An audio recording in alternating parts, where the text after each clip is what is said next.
본 마리아의 남편 요셉을 낳으니 마리아에게서 그리스도라 칭하는 예수가 나시니라. 아멘. 야곱의 남편이 누구죠? 아니. 바보. 죄송합니다. 네. 마리아의 남편이 누구시죠? 네, 요셉이고, 예수님의 아빠는 요셉이고, 예수님의 시체를 매장한 사람은 요셉이고, 예수님의 아빠도 요셉이고, 예수님의 시체를 매장한 분도 요셉이죠. 성경에서 요셉은 구속을 완성하시는 하나님 자신을 상징하죠. 아브라함의 하나님 계셔요? 그렇죠. 아브라함의 하나님 있죠. 이삭의 하나님 계시고, 야곱의 하나님 계시죠. 요셉의 하나님은 계셔요, 안 계셔요? 요셉의 하나님 어디 가셨어요? 요셉의 하나님이라고 성경이 부르지 않는 이유는 요셉이 하나님의 자리에 있는 것을 상징하니까. 그래서 아브라함과 이삭과 야곱을 완성한 사람이 요셉이라고 하죠. 이제 우리 사복음서에서 마태복음, 마가복음, 누가복음이 요한복음에서 완성이 됐다. 그렇게 표현을 하죠. 그래서 요셉의 내러티브 안에서 하나님의 이름을 부른 적이 없어요. 그죠? 요셉이 또 다른 아브라함과 이삭과 야곱은 잘못도 많이 하고 실수도 많이, 요셉은 실수나 죄를 범한 적이 기껏해 어렸을 때 옷자랑하다가 형들한테 이짐에 당한 거 정도 있지, 그 잘못한 거 별로 없죠. 그리고 요셉이 애굽의 총리가 돼서 어떤 권력을 잡았어요? 네, 곡간 열세, 재정위원장이 돼서 곡간을 쥐는, 이제 그래서 양식을 나눠주는 그런 하나님의 위치를 상징한다라고 말할 수가 있죠. 근데 그 요셉이 신약에 와서 마리아의 남편, 예수님의 아버지가 됐어요. 이렇게 마리아의 남편 요셉을 통해서 예수를 낳았는데, 초대교회 성도들은 그 예수를 뭐라고 고백했어요? 그래서 마태복음, 마태에 의하면 마리아에게서 그리스도라 칭하는 예수가 나왔는데, 그 예수가 담고 있는 내용이 그리스도라고 칭하는, 불려지는, 누가 부른 거예요? 초대교회 성도들이 예수는 그리스도다, 예수는 기름 부음을 받은 자다라고 고백을 한 거예요. 이걸 이제 가장 기초적이고 원론적이고 중요한 신앙 고백, 우리 신앙 고백으로 사도신경을 일반적으로 하잖아요. 모든 지역 교회가. 근데 초대교회 성도들은 사도신경이 만들어지기 전에는, 신약 서신서에는 신앙 고백 어떻게 했어요? 예수님이 그리스도다. 그래서 앞에 주를 붙였죠. 예수가 주 그리스도다. 이게 우리 입장에서는, 바울의 그 기독론이나 이런 제 완성된 입장에서는 별거 아닌데, 초대교회 성도들에게 아주 중요한 신앙 고백이죠. 신앙 고백은 예수가 그리스도다 폼이 나요, 안 나요? 여러분이 하나님을 위대하게 고백하려면 예수님은 그리스도가 멋있어요, 하나님은 전능하시고 능력이 많아서 날 이렇게 부자로 만들었어요, 그게 폼 나요.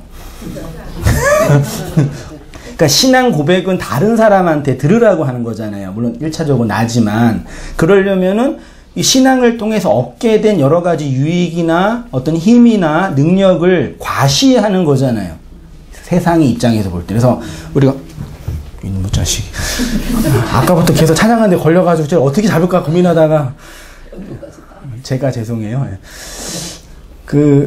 까먹었잖아요. 네. 그 신앙 고백은 이렇게 화려하게 하는 걸 우리가 흔히 이해하고 있는데, 예수가 그리스도라는 아주 심플하고 단순한 고백이에요. 그게 무슨 의미냐면, 외적으로 드러난 어떤 힘을 과시하고 성령을 통해서, 그리스도를 통해서, 말씀을 통해서, 기독교를 통해서 얻게 된 무엇을 표시하는 게 아니라 내 안에 비밀스럽게 일어나는 내용을 고백하는 게 신앙 고백이잖아요. 그것의 핵심이 예수는 그리스도, 그러니까 예수가 그리스도라는 그 사실 안에는 놀라운 신앙의 비밀이 내재되어 있는 거예요. 그걸 심플하고 간단하게 표현한 게 예수가 그리스도입니다. 그럼 우리는 예수가 그리스도라는 신앙 고백 안에 담고 있는 의미가 뭐냐? 요게 되게 중요한 이제 화두가 되는데, 좀 내용이 어떤 의미에서는 좀 어려울 수도 있어요. 좀 헬라어, 히브리어도 하고 또 이전에 사용했던 용어도 있지만 또 처음 듣거나 이전에 설교를 듣지 못했던 분들 입장에서는 또 새로운 도약이나 어떤 전환이 아니라 비약처럼 들릴 수 있는데 한번 찬찬히 들어보면서 혹시 이해가 안 되시면 또 반복해서 들어보시고 이전 설교도 한번 들어보시면서 이해했으면 좋겠어요. 남편으로 번역된 단어가 헬라어로 아네르래요. 요 아네르가 남편 혹은 남성을 뜻하고요. 아네르와 대조가 되는 단어가 귀내죠. 예수님이 십자가에서 죽을 때 엄마한테 뭐라 그랬어요? 한글로? 한글 성경으로 여자여 보소서 아들이니이다 그랬죠. 그러니까 우리나라 입장에서 그 자식이 아버지 엄마한테 여자여 그러는 건 완전히 호루자식이잖아요. 근데 이게 여자여가 귀내예요. 귀내. 근데 여자여 보소서 아들이다. 그 아들은 누구예요? 그때 그 아들은 요한이죠. 십자가상에서 아들이 태어났는데 그 아들이 요한이라는 얘기죠. 근데 그 아들을 낳는 여자가 누구예요? 마리아예요. 근데 마리아를 귀내라고 불렀단 말이에요. 그때 그 귀내가 이 귀내예요. 그러니까 여자여라는 단어 표현 자체가 좀 우리나라 번역 자체가 어떻게 감당할 수가 없는 번역인 거죠. 여성이요, 그것도 웃기잖아요. 여자분이요, 엄마요, 그것도 웃기잖아요. 어쩔 수 없이 여자여 했는데 그 귀내예요. 그래서 아네르와 귀내가 히브리어로 가면 이쉬, 이게 아네르 남성 남편이고, 그 다음에 귀내가 이사 여성 남편의 반대말이 뭐예요? 여편네? 남편 반대말이 없더라고요. 그러고 보니까. 이씨와 이샤가 남성과 여성을 뜻하는데 구약에 이제 자카르와 네케바라는 단어가 있어요. 여기 자카르와 네케바는 구체적으로 씨를 가진 거. 그래서 자카르는 씨를 가지고 있는 그걸 이제 동물을 뭐라 그러죠? 수컷이라 그러죠. 그 다음에 네케바는 씨를 담는 거, 담는 존재를 이제 암컷 그러죠. 그래서 네케바와 자칼과 네케바가 있는데 요게 흔히 이제 암나사와 수나사, 요게 짝이죠. 두 개인데 하나죠.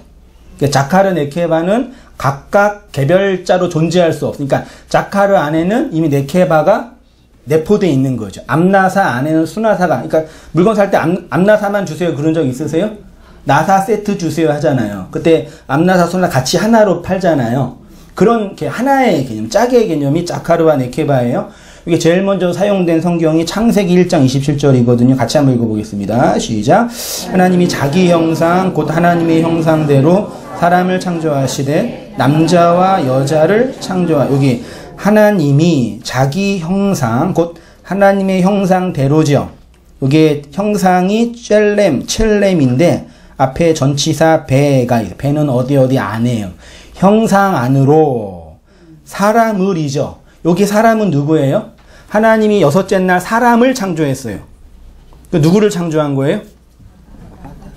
아담이 여섯째 날 창조된 거라고 이해하죠.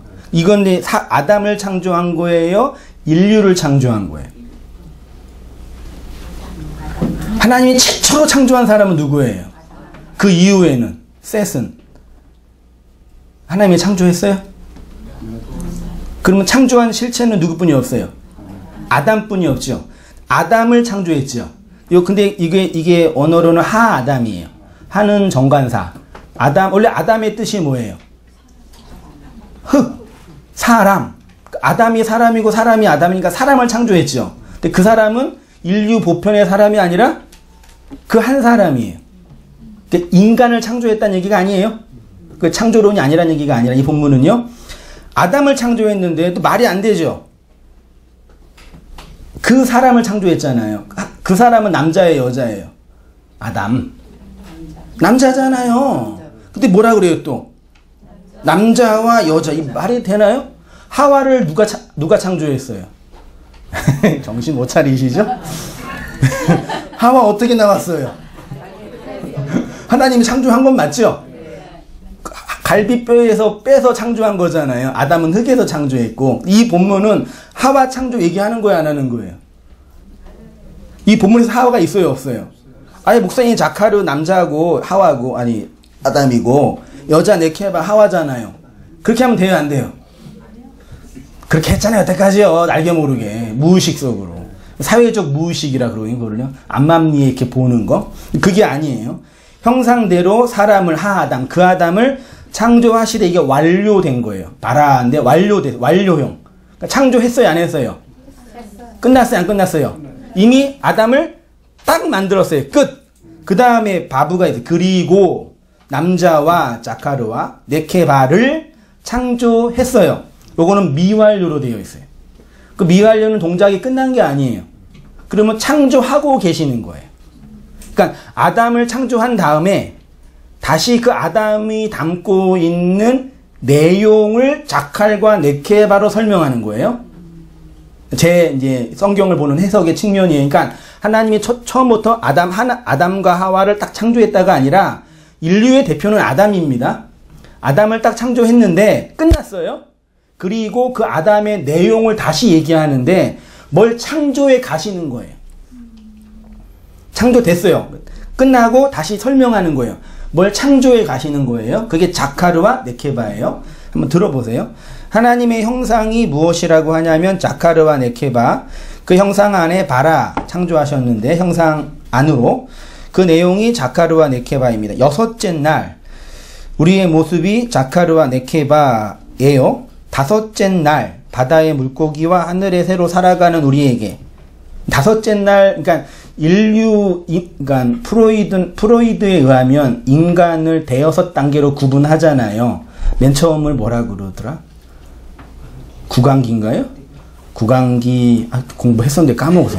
단계가 있잖아요. 뭐 청소년기, 아동기 있잖아요. 근데 그게 다 맞는 건 아니지만 그 어느 정도 인정이 되죠. 뭐 빠는데 청소년기 그런 단계가 있죠. 성경이 인간을 보는 단계는 몇 단계예요? 7단계, 7날로 설명하거든요.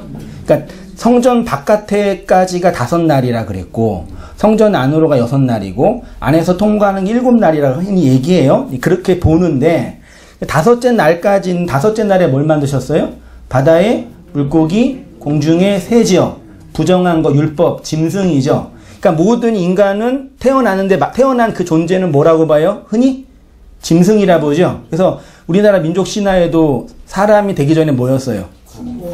곰이랑 호랑이였네? 네. 짐승이었죠. 그 짐승이 뭐 먹었더라? 마늘이랑 파 쑥 마늘과 쑥을 며칠 동안 100일 동안 어디에서? 굴 속에서 빛 못 봤죠. 나오면 안 됐잖아요. 희한해요. 먹고 견뎌야지 사람이 되는 거죠. 안 견디면 그냥 짐승으로 있는 거예요. 그래서 인간어를 못하면 뭐라 그래요? 금수라 그러잖아요. 그게 맞아요, 틀려요? 그 모든 인간은 어떤 의미에서는 짐승이에요. 그 짐승이 이제 진리를 먹고 사람 되는 게 당군 신화였는데 그게 말하면 모든 인류에게 이게 내포돼 있었을 것 같아요. 정확히는 모르겠지만. 그러니까 다섯째 날까지 인간은 짐승이에요. 그러니까 나쁘게 말하면 동물적 욕망을 가지고 살아가는 고등 동물의 한 부분. 맞나요? 네. 하나님 모르면 짐승이잖아요. 그렇죠? 그게 5날 살고 있는 모든 인생의 모습들이에요. 그 다음에 6째 날에 그 짐승으로 살고 있는 인간을 어떻게 하나님의 안식으로 끄집어내서 사람이 되게 하냐의 문제가 자카르와 네케바 짝으로 설명하시는 거거든요. 그래서 그렇게 한 다음 6째 날에 하나님이 생육하고 번성하고 충만하고 세상을 다스리라 그랬죠. 같이 한번 창세기 1장 28절 읽어보겠습니다. 시작. 하나님이 그들에게 복을 주시며 하나님이 그들에게 이르시되 생육하고 번성하여 땅에 충만하라. 땅을 정복하라. 바다의 물고기와 하늘의 새와 땅에 움직이는 모든 생물을 다스리라 하시니라. 하나님이 이르시되 내가 온 지면에 씨 맺는 모든 채소와 씨 가진 열매 맺는 모든 나무를 너희에게 주노니 너희의 먹을거리가 되리라. 또 땅의 모든 짐승과 하늘의 모든 새와 생명이 있어 땅에 기는 모든 것들에게 내가 모든 푸른 풀을 먹을거리로 주노라 하시니 그대로 되니라. 하나님이 지으신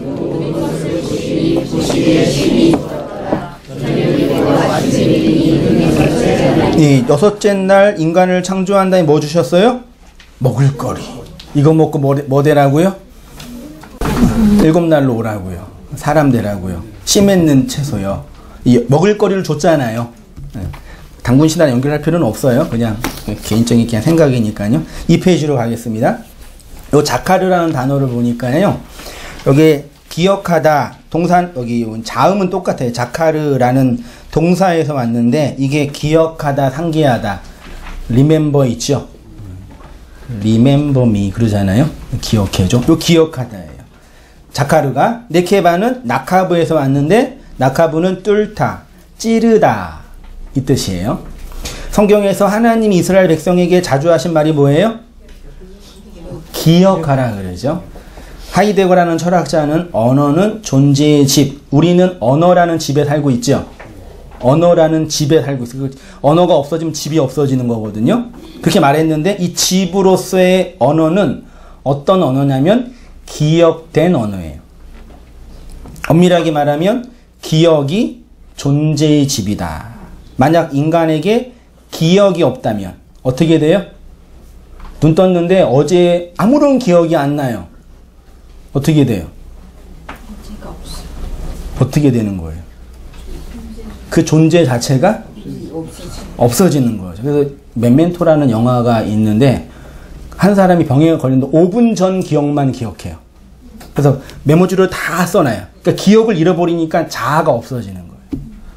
실제로 그 기억을 잃어버리는 병이 그런 병이잖아요. 그러니까 우리는 기억에 의해, 그러니까 기억을 또 다른 말로 이렇게 경험이라고도 해요. 기억에 의해서 나라는 자아를 규정해요. 그래서 이 기억을 어떻게 하면, 저기 사람을 조종하려면 기억을 어떻게 하면 돼요? 기억을 조작하면 되는 거예요. 그걸 이제 암시라고도 하고 세뇌라고도 하거든요. 그러면 이제 아주 그냥 새로운 사람이 되는 차원이죠. 그러니까 우리가 어떤 걸 기억하고 있느냐는 되게 중요한 이 자아를 규정하는 장치거든요.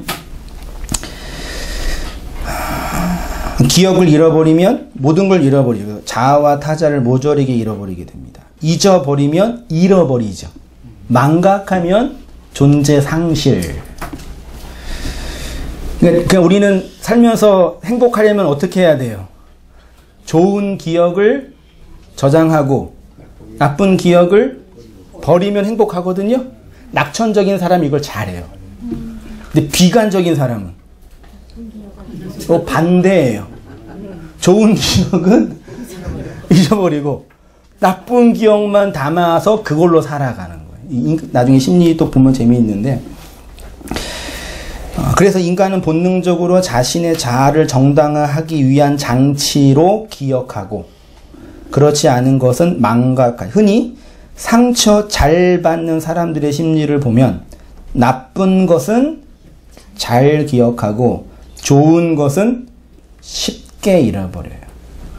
예를 들어 아버지에게 상처를 받았다고 하는 사람들을 볼 때 그의 기억 메커니즘을 보면 그는 아버지에서 말하세요 그러면 아버지는 나한테 상처만 줬어요 그 말을 해요.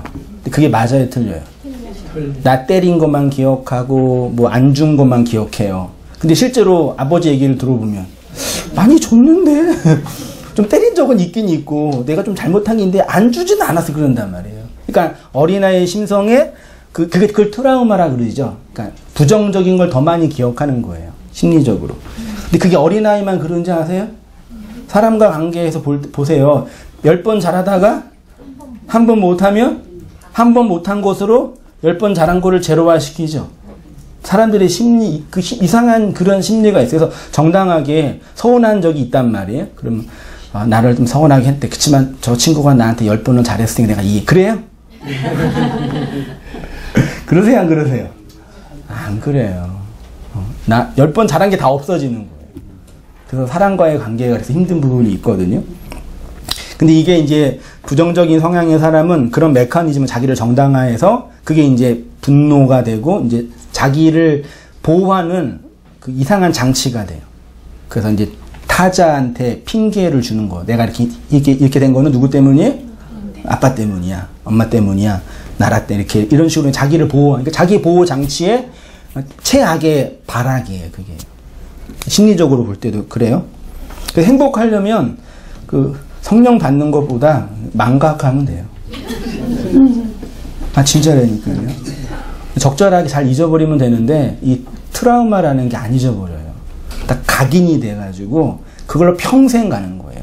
그러니까, 우리 인생 전체를 볼 때, 다른 사람이 나한테 잘해준 것도, 못해준 것 있잖아요. 대조표로 딱 보면은, 못해준 게 많지 않아요. 잘해준 것도 많은데, 우리가 이상하게 못해준 것만 기억해요. 안 받은 것만 기억해요. 있는 걸 기억 못하고. 그래서 인간적으로 행복하게 살려면 이런 내면에 대한 자기 이해를 좀 충분히 해야 되는데 그게 뭐 쉽나요? 그게 자기가 자기를 볼 수 있어요? 못 봐요. 제가 지금 자세가 바라요? 내가 지금 바르게 하려고 애를 쓰고 있어요. 여태까지 제가 설교를 이러고 했었거든요. 근데 어떤 분이 그러면 안 된다 이렇게 하라고. 근데 몰랐어요, 저는요. 영상 봐도 요것만 나오니까, 또 자세는 모니터링 안 하거든요, 제가. 무슨 자세를 모니터링해. 근데 허리 전문가가 볼 때는 이제 허리가 휘어져 있으니까. 그것처럼 우리 자신을 잘 못 봐요, 우리 기본적인 메커니즘이. 그래서 다른 사람이 진리라는 잣대로, 성경이죠. 잣대로 나를 봐야지 내가 휘었는지 아닌지 확인이 되는 거죠, 심리적으로도. 그 코코라는 애니메이션에 이런 말이 있어요. 누군가를 기억한다는 것은 사랑한다는 것이고 기억되지 못한다는 것은 소멸되는 것이죠. 그래서 망자가 없어지면은 없어지는 이유가 그 애니메이션이 뭐라 그랬어요? 뭐라 그러죠? 망자가 없어지잖아요. 귀신들이 왜 없어져요? 그 아래 세상에서 가족들이 그 망자를 잊어버리면 없어지잖아요. 그래서 잊어버리지 않으려고 뭐 하는 거예요? 제사를 하는 거예요. 그런 거 보면 참 놀라요. 그게 저기 멕시코 문화라고 그러는데 다 우리나라도 제사 있잖아요. 제사도 그거잖아요, 다.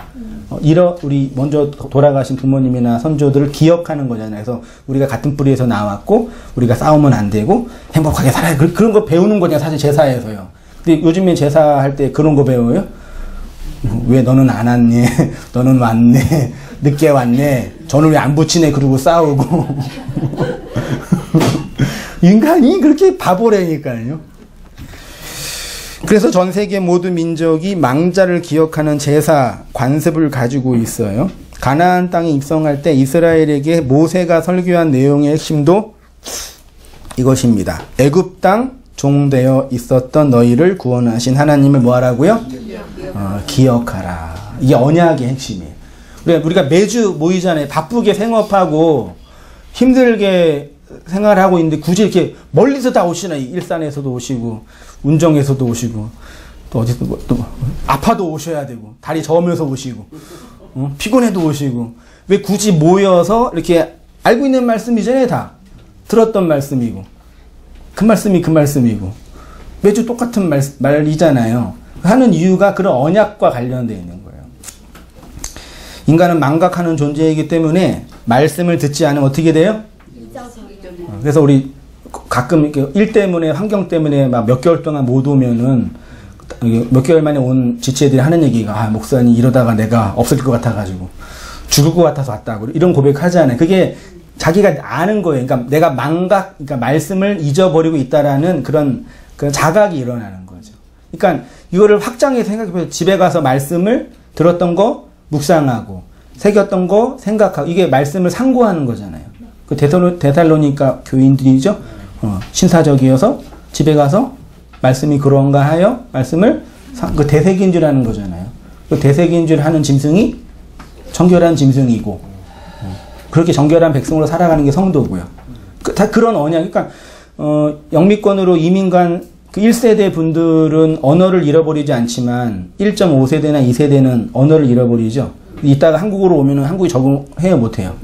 못해가. 그러니까 언어를 잃어버린 거는 언어만 잃어버린 게 아니라 그 나라의 정신, 문화, 관습도 잃어버리기 때문에 적응을 못하는 거예요. 그러니까 언어, 말 자체가 말만 있는 게 아니라 인간의 모든 게 내포되어 있는 그런 프로세스예요, 사실은요. 그래서 잊어버리지 말라라고 하는 거죠.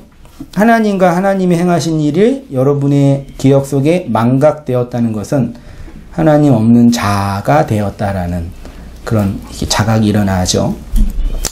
하나님이 당신의 백성을 기억하십니다. 그 기억이 형상으로 나타난 것이 언약이죠. 그래서 언약하다 안에는 기억하다라는 뜻이 있고요. 이렇게 자카르는 주는 것, 기억하는 것이라면 네케바는 뭐예요? 받는 것. 받으면 뭘 받으려면은 이렇게 홈이 필요하죠. 그래서 이걸 네케바가 나카브가 홈을 파다 그런 뜻도 있어요. 우리 피리 같은 그런 악기 소리를 내려면 뭘 해야 돼요? 홈을 파야 되죠. 그 홈에서 소리가 나오죠. 그걸 나카브라 그러고 대제사장 가슴에 12개의 보석이 있었잖아요. 판결흉패. 그게 있는 그거를 보석을 박을 때 홈을 파야 되죠. 그 홈을 파는 게 나카브예요. 그러니까 자카르는 이게 집어넣는 거. 그러니까 그 암컷이니까요. 수컷이니까. 네케바는 받는 거. 이게 짝이 되는 거죠. 그래서 마리아나 어떤 그 성경에 고백하는 다 주의 말씀으로 내가 찌름을 당했다. 말씀이 날 찔렀다. 그런 표현 하잖아요. 네, 그런 뉘앙스예요. 말씀이 새겨지는 것. 기억을 담는 그릇.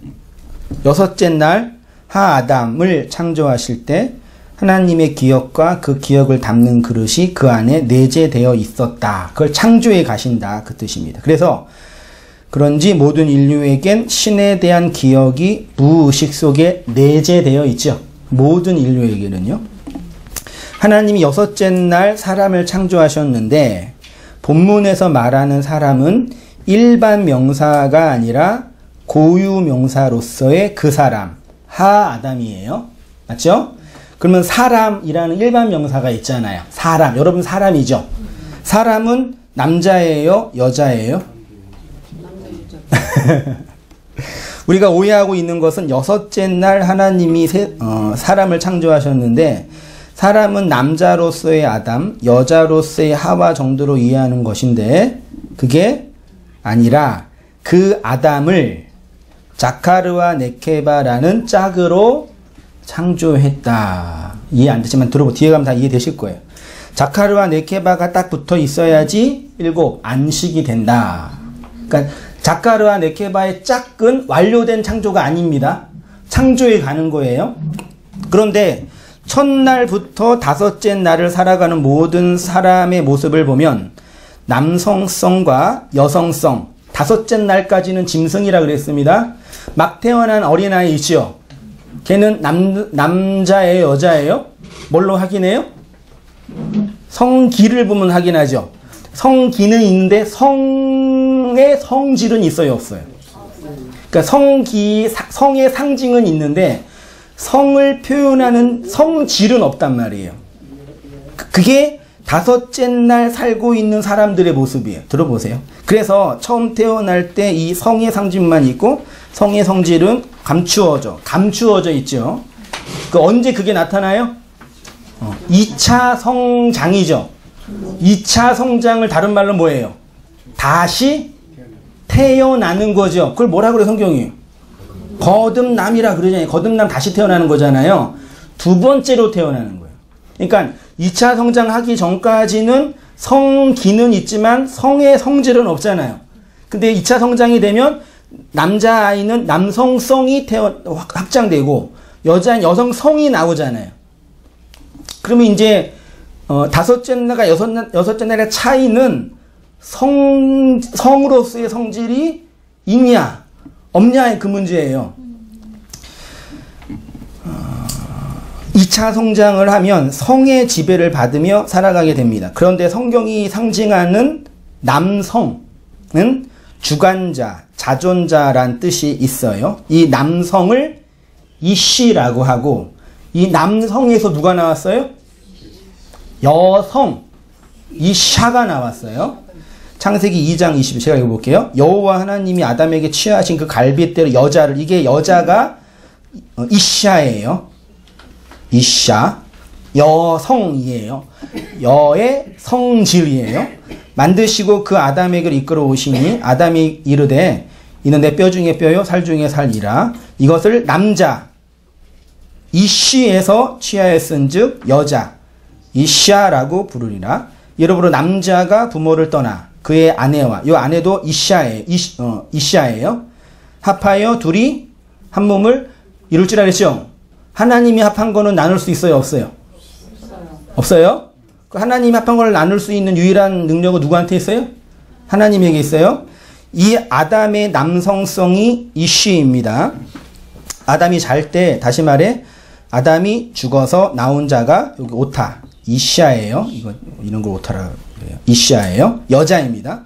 이 여자를 성경은 교회라고 지칭하고, 교회가 이렇게 그리스도의 여자 아내가 돼요. 그러니까 사랑, 호 안드로포스, 하 아담 안에 남성, 이쉬, 헬라어로 아네르가 있고, 여성, 이샤와 기네가 있어요. 그러니까 이렇게 한번 이해해 보세요. 프로이드는 인간의 자아를 어떻게 이해했냐면 세 부분으로 이해했다 그랬죠. 그 왼쪽에 있는 부분을 뭐라 그러냐면 초자아라고 정했어요. 아래에 있는 부분을 뭐라 그러냐면 이드라고 해요. 요거를 뭐라 그래요? 자아라고 하고, 여기는 무의식, 의식하지 못하는 세계, 여기는 전의식, 의식의 세계. 그러니까 우리가 한 사람을 볼 때 그 사람이 어디만 봐요? 요것만. 그러니까 초자아랑 자아의 일부분만, 나머지는 이렇게 깊이 내재되어 있어요. 그게 맞아요. 근데 이 초자아가 뭐냐면 쉽게 말하면 율법이에요. 사회적 억압, 규범. 쉽게 말하면 이드는 뭐예요? 이걸 욕망, 욕구, 에너지, 열정. 요거는 자아는 현실 세계, 현실 문제예요. 그래서 율법적인 사람, 도덕적인 사람, 종교적인 사람 뭐가 강해요? 여기에 강해요. 율법과 도덕을 많이 배우면은 이게 강하게, 나쁘게 말하면 도덕적인 사람, 윤리적인 사람, 착한 사람이고, 좋게 말하면, 나쁘게 말하면 윤리와 율법의 억압에 갇혀 있는 거예요. 예. 이드는 욕망, 그 사람의 에너지, 이걸 이제 프로이드는 이제 성적인 욕구라고 표현했는데, 아무튼 그러고, 이거는 현실 세계의 그 사람의 현실 문제, 돈 문제 뭐 그런 거예요. 예를 들어서 성공한 목회자이죠. 성공한 목사, 예, 흔히 말하는 그 목사는 이드가 강해요? 초자아가 강해요? 성공한 목사가 율법적이에요? 성공한 목사의 심리를 보세요. 어떻게 성공했어요? 에너지가 없으면 성공해요? 교회를 크게 하겠다는 비전이 없으면 성공해요? 못해요? 이게 강해요. 그래서 율법적인 그 스캔들 같은 게 일어나는 이유가 뭔지 아시겠어요? 이게 별로 안 중요해요. 그리고 이게 강한 사람 요걸 무너뜨려서 풀어요. 그러니까 이건 사람의 성향이에요. 그러니까 여러분이 말씀을 들을 때 이게 강한 사람 있잖아요. 제가 묵시복음을 알고 나서 제일 이해가 안 됐던 사람 중에 하나는 누구냐면, 복음을 이해했다고 고백해요. 그분이 뭐 이분 소리 들으면서 이해했대요. 근데 여전히 다니는 교회는 그 기복적인 교회예요. 그럴 수 있죠. 근데 저는 이해가 안 되는 게 뭐냐면, 그게 가능하나? 저는 제 입장에서는. 근데 그게 가능해요. 왜요? 여전히 자기를 지키는 율법적 체계가 있으니까요. 그렇지 않은 경우도 있고요. 그러니까 한 사람을 볼 때 그런 여러 가지를 봐야 돼요. 여러분 다 말씀 들을 때도 욕망이 강한 사람은 또 그런 체계로 들어요. 제가 애들이 셋이 있잖아요. 큰아들, 작은아들, 막내딸. 근데 이게 무서운 게 같은 배에서 같은 씨로 나온 애들인데 양극단이에요. 한 놈은 요 이드가 강해가지고 눈에 베이는 게 없어요. 오직 욕망과 자기의 열정을 위해 살아가는 욕망 덩어리고, 한 놈은 부모의 말에 순종하는 율법의 아이예요. 그 아침에 내가 우리 집사람 휴대폰이 배터리가 없어가지고, 야 결이야 가서 배터리 좀 엄마 충전시켜줘 그러니까 그거 갔잖아요. 내 방에 가서 했는데 가만히 앉아있는 거예요. 왜 그러냐 그러니까 아빠 휴대폰 100%가 안 돼가지고 기다리고 있대. 근데 가르쳐주지 않았어요. 그 100이 돼야지 그걸 바꿀 수가 있는 거. 근데 첫째 놈한테 그랬으면 어떻게 했을까요? 그냥 빼고 넣든지 아니면 아빠 그 선족을 했을 거 아니에요. 이걸 우리가 가르친 거예요, 이거를요? 그러니까 각자 자기가 받아들인 체계가 있단 말이에요. 뭐가 다 별로 우리 가정 얘기 왜 했지? 허리. 그러니까 인간에 대한 이해인데 말하고 싶은 건 뭐냐면 성경이 말하는 인간에 대한 이해는 뭐냐면 단순해요. 이게 하아담 그 사람이에요. 우리 나의 자아예요. 나의 자아를 이씨와 이샤로 나누자. 이게 이씨가 뭐예요? 남성 성. 이거는 여성 성이에요. 사람은 남성이에요, 여성이에요? 아니, 사람은 남자예요, 여자예요? 사람은 남자가 있고 여자가 있죠. 그렇죠? 근데 사람은 남성이에요, 여성이에요? 물을 때는 남성이에요, 여성이에요? 사람은 남성이에요. 이해 안 되시겠지만 들어보세요. 여자, 남자가 아니라 여러분 안에 남성성과 여성성이 있죠. 그래서 2차 성징기가 되면은 남자는 남자답고 여자는 여자다워지다가 나중에 이제 50대, 60대 돼가지고 이제 호르몬 변화되고 이제 갱년기 오고 그러면은 남자는 뭐가 돼요? 여자가 되고 여자는 놀랍지 않나요? 그 다 자기 안에 남성과 여성이 내재되어 있단 말이에요. 근데 여성의 머리는 누구예요? 남성이에요. 남성의 머리는 누구예요? 그리스도고. 그리스도의 머리는 하나님이에요. 제가 지금 남자와 한글로 남자와 남성을 구분하는 게 무슨 의미인지 아시겠죠? 그걸 먼저 이해하셔야지 나게 혼란을 안 할 수 있어요. 안 들어보면 그냥 들어보세요. 그냥 이런 얘기 있다고. 그러니까 그 사람 안에 남성성과 여성성이 있어요. 창세기의 하와는 아담 밖의 여자가 아니라 아담 안에 있는 여성성이다. 그러니까 자카르와 네케바, 아담을 창조했어요. 아담 안에 남성성과 여성성이 있어요. 여성성을 대표하는 상징물로 누가 있다고요? 하와가 나타난 거예요. 성경이 말하는 여성성은 긍정적인 거예요, 부정적인 거예요? 성경은 여자를 뭘로 봐요? 음녀, 음란 이렇게 보잖아요. 그래서 페니스트가 볼 때 아니면 말도 안 되는 책이란 말이에요. 성경은 여성성을 죄와 악과 관련되어 설명합니다. 이 여성성을 욕망, 에피투미아라고 표현할 수 있어요. 고린도전서 14장 34, 각주 13번입니다. 여자는 교회에서 뭐 해야 돼요? 여자는 교회에서, 이게 아직도 21세기에 살고 있는 이 개신교회가 아직도 정리 못하고 있는 말씀이에요. 페이스북에 이 말씀을 올리는데 아멘이 왜 이렇게 많은지 모르겠어요. 알고 그러시는 건지 모르고 그러시는 건지 모르겠는데. 그들에게 말할 것은 말하는 것이 허락함이 없나니 율법에 이른 것 같이 오직 뭐예요? 여성성은 복종해야 돼요. 하나님을 가까이 하라. 그리하면 너희를 가까이 하시니라. 죄인들아 손을 깨끗이 하라. 두 마음을 품은 자. 이게 에피투미아거든요. 여성성으로 살아가는 남성을 에피투미아, 욕망으로 살아간다. 그렇게 표현해요. 사사기 11장 37절. 또 그의 아버지에게 이르되 이 일만 내게 허락하사 나를 2달만 버려두소서. 내가 내 여자친구들과 산에 가서 나의 뭘로요? 처녀로 주는 게 그렇게 억울해요? 네. 여성성으로 죽는 거예요. 창세기 3장 6절. 여자가 그 나무를 본즉 누가 봤어요? 여자예요. 이거 이샤예요. 먹음직하고 보암직하고 지혜롭게 할 나무다 그랬죠. 그리고 누구한테 줬어요? 남편 이씨에게 줬어요. 디모데전서 2장 14절. 아담이 속은 것이 아니요. 누가 속았어요? 여자가 속은 거예요. 여성성이. 무릇 주를 멀리하는 자는 다 망하리라. 음녀같이. 그래서 성경에서 여자를 아주 부정적으로 보죠. 잠언서 2장 16절. 지혜가 또 너를 음녀에게서, 여성성에게서, 말로 흐리는 이방 계십에서 구원하리라. 그러니까 여자를 이렇게 나쁘게 봤다는 얘기가 그냥 여자가 하찮다라는 얘기가 아니에요. 사실은요.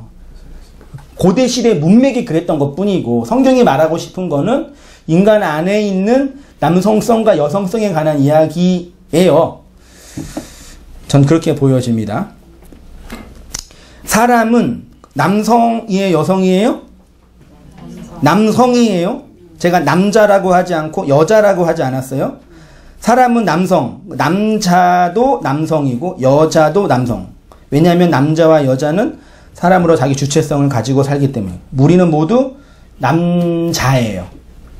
남성이에요. 그래서 저는 아내가 몇 있어요? 둘 있는 거예요. 제 속에 있는 아내, 여성. 제 밖에 있는 법적인 아내. 이걸 뭐라 그래요? 아내가 둘 있는 걸? 불륜. 불륜하는 심리가, 남자들이 불륜하는 심리가 뭐예요? 안에 있는 여자가 만족이 안 돼. 그래서 밖에 안에 여자보다 화려한 여자를 찾는 게 불륜의 심리잖아요. 우리가 그렇게 내적으로 불륜의 심리가 있어요, 없어요? 목사님이 불륜했다고요? 영적으로 들으세요?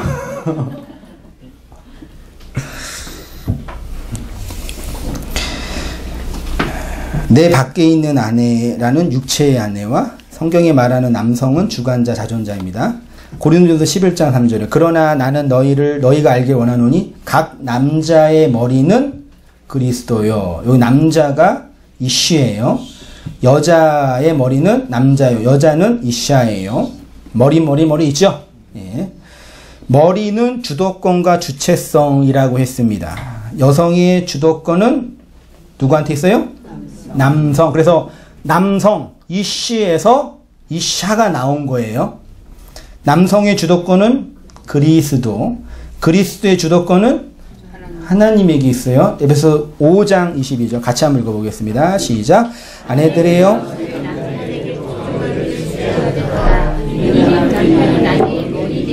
그리스도께서 교회의 머리됨과 같음이니 그가 바로 몸의 구주시라.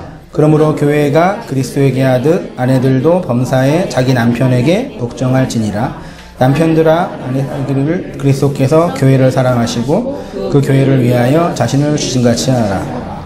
지금도 이제 복음주의적인 교회에서 5월달이 가정의 달이니까 항상 이제 시리즈로 아내에게, 남편에게, 자식에게 에베소서 말씀을 근거로 이제 얘기하는데 어떤 분 얘기를 들어보니까 이게 항상 걸렸다고.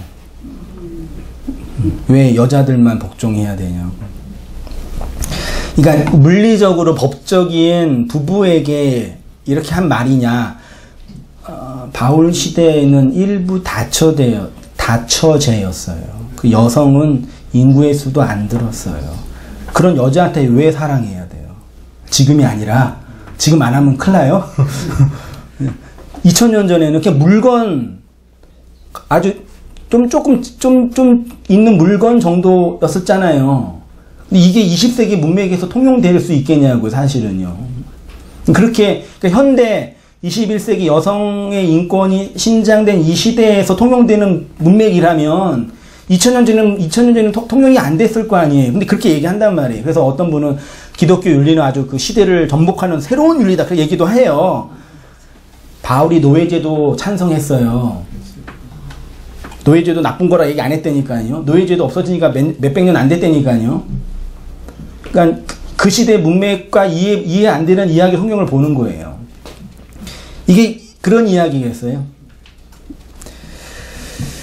더 이제 이해가 안 되는 게 고린도전서 7장인데 요거는 본문을 보니까 정말 깊이 찬찬히 원문을 봐야 되는데 그래 잠깐만 이렇게 대충 보더라도 보세요. 너희가 쓴 문제에 대하여 말하면 남자가 여자를 가까이 아니함이 좋으나 남자가 여자를 가까이 아니하는 게 좋은 거예요? 이게 정상이에요? 기독교가 금욕 종교예요? 결혼한 사람 빼고. 예? 20살이 됐는데 이성에 내 관심이 없어, 내 애들이. 그 정상이에요? 아빠, 나는 여사 없이 나는 그냥 남자로만 살래. 그거 큰일 나잖아요. 여자도 마찬가지고요. 좋으나, 음행을 피하기 위하여 남자마다 자기 아내를 두고, 여자마다 자기 남편을 두라. 그 결혼의 소극적인 목적 중에 하나가 합법적인 성관계거든요. 흔히 말하는. 그러니까 결혼을 하면 음행을 피할 수 있다라는 얘기를 해요. 그게 맞아요? 우리나라에 일어나는 수많은 불륜들은 다 어디서 일어나는 거예요? 결혼 안에서 일어나잖아요. 그러니까 결혼을 하면 음행을 피한다라는 거는 인간을 되게 이상적으로 보는 거죠. 성경이 인간을 그렇게 보겠냐고요. 아닐 거 아니에요. 남편은 그 아내에 대한 의무를 다하고 아내도 그 남편에게 그렇게 할지. 여기 남편은 아내르고 아내는 귀네요. 이씨와 이샤예요. 아내는 자기 몸을 주장하지 못하고 오직 남편이 하며 남편도 그와 같이 자기 몸을 주장하지 못하고 오직 그 아내가 하니 서로 분방하지 말라. 분방하는 게 뭐예요? 각방 쓰는 거예요. 이런 22절 각주 보세요.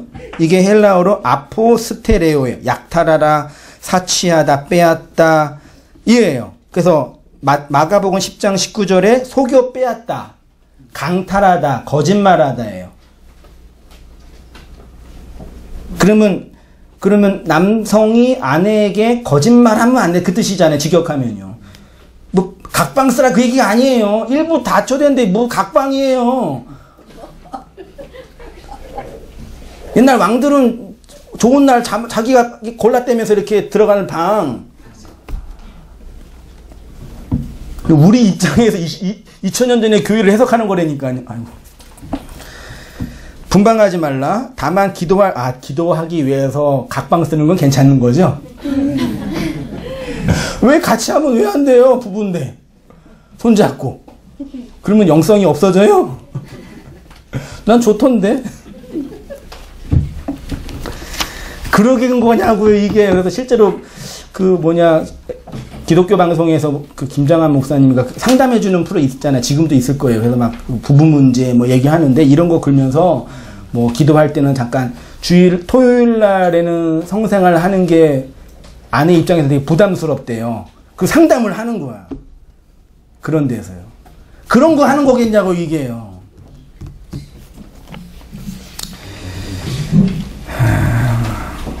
다시 합하라. 이는 너희가 절제함으로 말미암아 절제 못함으로 말미암아 사탄이 너희를 시험하지 못하게 하려 합니다.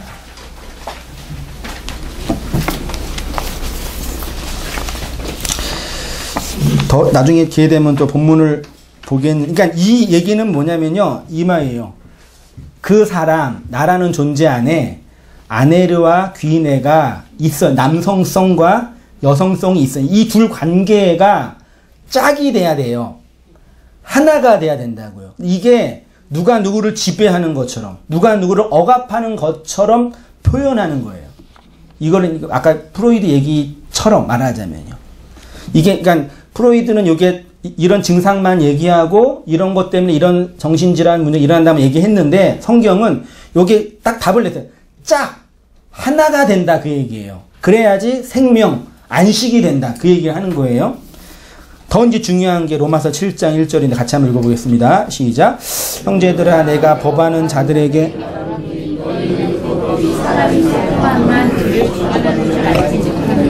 남편이는 여인이 그 남편 생전에는 법으로 그에게 매인바 되나 만일 그 남편이 죽으면 남편의 법에서 벗어나느니라. 그러므로 만일 그 남편 생전에 다른 남자에게 가면 음녀라. 그러나 만일 남편이 죽으면 그 법에서 자유롭게 되나니 다른 남자에게 갈지라도 음녀가 되지 아니하니라. 그러므로 내 형제들아 너희도 그리스도의 몸으로 말미암아 율법에 대하여 죽임을 당하였으니 이는 다른 이 곧 죽은 자 가운데서 살아나신 이에게 가서 우리가 하나님을 위하여 열매를 맺게 하려 함이라.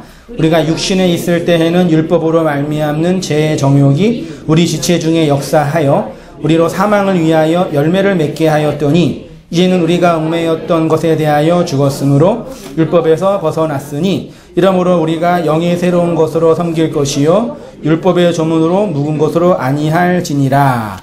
사람 이야기를 하는데 남편과 아내 이야기를 하고 있잖아요. 남자와 여자 이야기. 이게 겉사람 이야기가 아니라 우리 속사람 이야기예요. 우리 안에 있는 남성성과 여성성에 관한 이야기인데 율법이 사람을 주관한, 여기 법은 율법입니다. 사람을 주관하는데 어떤 사람을 주관해요? 어떤 사람? 중요해요. 남편 있는 여인. 남편은 이씨, 여인은 이샤예요. 우리 존재 자체는 이씨와 이샤가 짝으로 있다니까요. 결혼한 사람의 문제가 아니라요. 주관하는데 사람 속에 호 안드로포스, 하 아담 아내, 아네르 남편과 귀인의 아내 여성, 남성과 여성이 있어요. 남편 생전에는 누구의 법에 매여? 남편의 법에 매이죠. 율법에 매이죠. 남성성에 매이죠. 남편의 법의 지배를 받아요. 그러면 아내는 무엇을 가지고 있어요? 성경이 여성성은 뭐라 그래요? 죄, 악이라 그래요. 그래서 여성은 남성의 지배 아래서 죄와 악을 가지고 있어요. 성경이. 그러면 아내는 무엇을 지고 있냐면 죄를 가지고 있죠. 여자가 가지고 있는 죄는 어떻게 들어왔어요? 선악과를 먹어서 들어왔죠. 선악과 누가 먹었어요? 여자가 먹었어요. 여자가 먹고 남자에게 준 거예요. 그럼 여자가 선악과를 왜 먹었어요? 보암직하고 먹음직하고 지혜롭게 할 만큼 탐스러운 나무죠. 한마디로 말하면 욕망이에요. 욕망으로 먹었죠. 그 욕심이 잉태하면 죄를 낳고, 죄가 장성하면 그러면 누가 죽어요? 아네르, 아니 귀인의 이샤가 죽지요. 이샤가 죽으면 아네르, 이씨는 살아요, 못 살아요? 60대 넘으면 아내 죽은 남편이 행복해요? 남편 죽으면 아내가 행복해요? 여자는 남자 없이 살아도? 남자는? 그거 맞나요, 지사님? 맞는 것 같아요.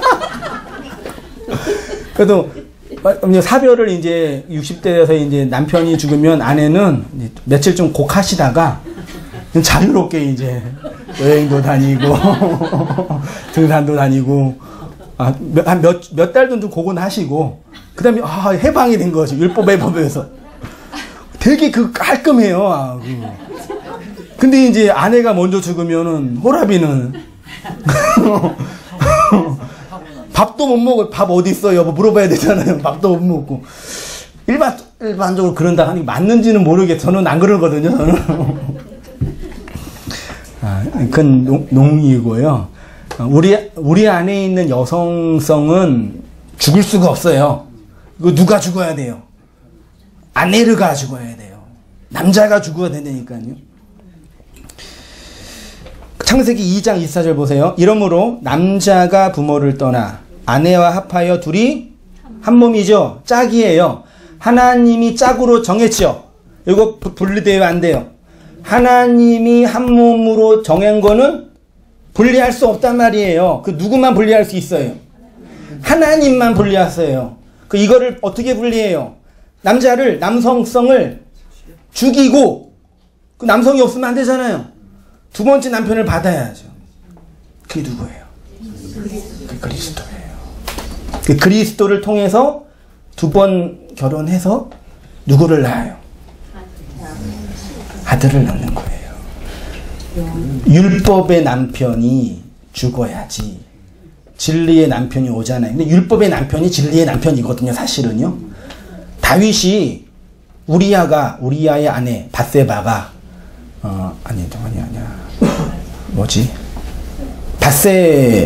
우리야가 남자죠. 우리야를 누가 죽였어요? 나쁜 놈이죠, 아주. 그리고 여자를 차지했잖아요. 그거 가지고 또 다윗도 불륜했는데 목사가 불륜했다고 또 그러면 되겠냐고 실수할 수 있는 거죠. 그런 거 보면 나는 되게 충격이라니까요. 실제로 들었어요, 진짜요. 하나님이 선택한 다윗도 그런 실수를 했는데 말도 안 되죠. 그게 지금 한국에 일어나고 있는 걷다 적용하라고 그걸 한 거예요. 우리아라는 율법에 충성된 그 남편이 죽어야지 밧세바가 두 번째 남편을 받아서 솔로몬을 낳는 거예요. 말하자면요. 우리아가 얼마나 충성스러운 율법이에요. 다윗이 죽였다니까요. 하나님만 죽일 수 있어요. 둘이 한 몸을 이룰지로다가 완료형입니다. 남편과 아내는 이미 한 몸입니다. 아내르가 여호와께 핑계를 댔습니다. 아내가 주어서 먹었다고 했죠. 둘이 한 몸입니다. 귀내가 죽으면 아내도 죽으니까 귀내가 살려면 남편을 죽여야 되죠. 그 남편을 죽일 수 있는 유일한 남자가 다른 남자로 안 돼요. 하나님이 짝하여 준 거는 아무도 못 끊는다니까요. 우리 안에 남성성과 여성성이 가지고 여기 항상 우리 안에 두 마음으로 살아가고 있는 거예요. 그래서 이거를 이길 유일한 방법은 남성성이 그리스도에 의해서 재해석되는 것 외에는 방법이 없다니까요. 그게 짝 하나예요. 그게 그러니까 누가 뭐 죽고 누가 뭐 약하다긴가 아니라, 그러니까 남성은 아내에게 의무를 다하고 아내는 여성은 남편의 의무를 다하라 그랬잖아요. 그 얘기가 서로한테 의무를 다하라는 얘기가 아니라 이 메커니즘을 얘기하는 거라고요. 남편은 율법을 가지고 있습니다. 남편의 힘이죠. 이 율법은 무슨 법이에요? 죄와 사망의 법이죠. 그리스도는 무슨 법이에요? 생명과 성령의, 죄와 사망의 법이 생명과 성령의 법이 죄와 사망의 법을 몰아내는 게 성도가 경험하는 구원. 두 번째 남편이 첫 번째 남편을 몰아내야죠. 그래야 여자가 생명의 법으로 살 수 있고, 그래야 음녀가 아닌 거죠. 그래서 다섯째 남편이 죽어야 여섯째 날에 그리스도라는 남편을 받을 준비를 하는 거죠. 그 이야기가 요한복음 4장에 누구 이야기예요? 사마리아 여자 이야기죠. 너한테 남편이 5 있었는데 지금 네 앞에 있는 남자도 네 남편 될 수가 없고 누가 와야 돼요? 그리스도가 와야 돼. 그 얘기를 하신 거죠. 그래야 음부가 되지 않죠. 첫째 남편이 율법의 5이 죽지 않으면 율법에서 벗어날 수 없습니다. 그래서 율법의 남편이 살고 있는 5째 날에는 그리스도를 찾지 못하죠. 성전 바깥에서 그냥 짐승으로 살고 있는 거예요. 인간의 욕망에 충실하며 자연 법칙에 충성하면서 사는 거예요. 그 5째 날이 꽉 차야, 때가 차야, 2차 성장이 돼야 그리스도를 받을 수 있는 거죠. 그리스도의 몸으로 말미암아 율법에 대하여 죽임을 당하고 이 죽음에서 다른 이 죽은 자 가운데서 살아난 그리스도에게 가서 하나님을 위하여 열매 맺는 삶을 사는 것이요. 그러한 삶을 위로 세워진 삶, 진리로 똑바로 쓰는 삶, 그걸 뭐라 그랬어요? 진리로 똑바로 쓰는 삶을 부활이라 그랬잖아요. 부활이 헬라어로 아나, 위로, 스타시스, 똑바로 세워지는 삶이에요. 동물 중에 직립은 누가 해요? 그러니까 허리가 아픈 이유가, 동물들은 디스크 있나요? 없죠. 사족보행하는 동물들은 디스크 없어요. 이게 직립하니까 디스크가 있는 거예요. 저는 이번에 허리가 아파가지고, 그러니까 제가, 아파서 이제 아팠잖아요. 많은 분이 걱정해 주시는데, 제 아픈 이유가 왜 아픈 거예요? 직립해서가 일해서 아픈 거잖아요. 저는 일해가지고 아픈 줄 알았어요. 일을 해서 무거운 거를 평생 동안 안 하다가 새로운 일을 하니까 몸이 적응을 못 해가지고 아픈 줄 알았죠. 그래서 아파가지고 이제 허리 전문가, 우리 교회 박 집사님 허리 전문가시거든요. 가가지고 이제 그 얘기를 해 주시는데, 일을 하셔서 무거운 거 들어서 아픈 게 아니라 목사님 자세가 이미 아프게 되어 있다고 얘기해요. 저는 충격이었어요. 제가 자세 똑바로 안 똑바로요? 네? 저는 제 자세가 나쁘다 생각을 한 번도 안 했어요. 근데 설교할 때 깍다리 짚고 설교하고 항상. 몰라요.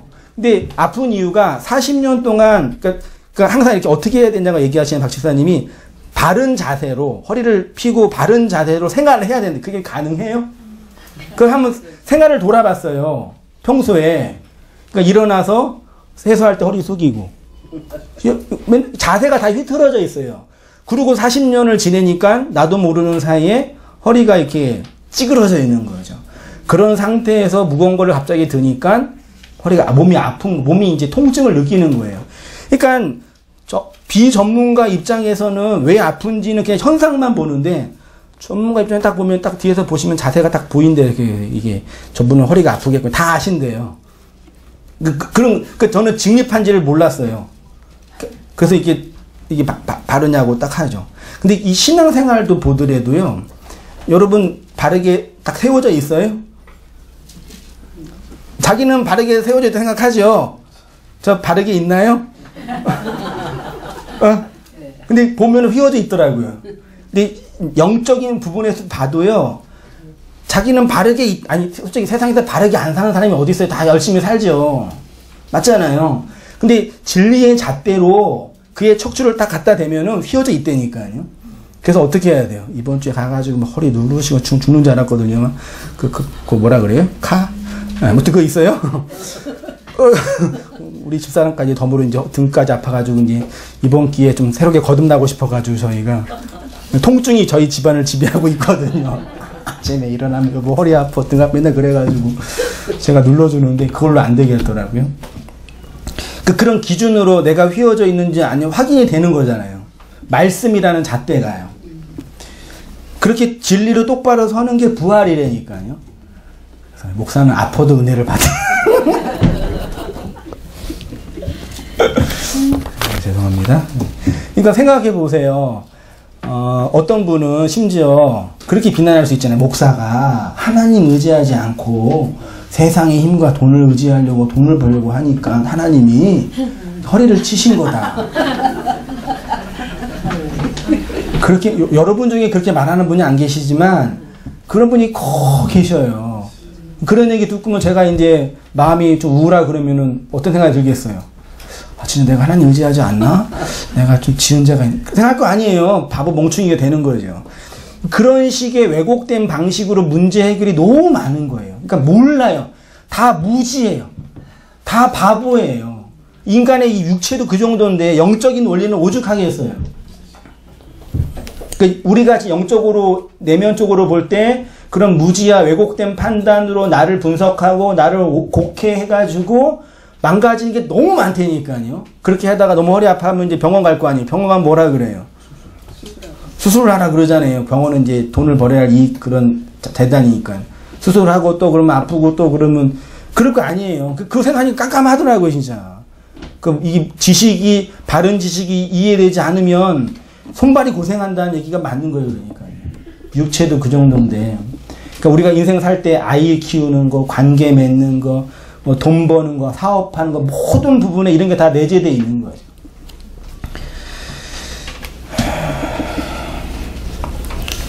또 그러더라고요. 40세 넘으면은 아플 수밖에 없다. 그때부터 이제 아파지기 시작한다고. 그러니까 어쩔 수 없어. 그 자연 법칙이라고 하니까 그냥 받아들여서 어떻게 덜 아프면서 이 병과 함께 잘 사냐. 그걸 고민하는 거잖아요.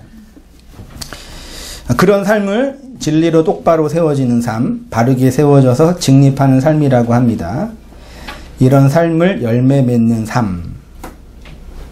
열매는 하늘이 맺어요? 땅이 맺어요? 땅이 맺죠. 남편이 맺어요? 여자가 맺어요? 여자가 맺죠.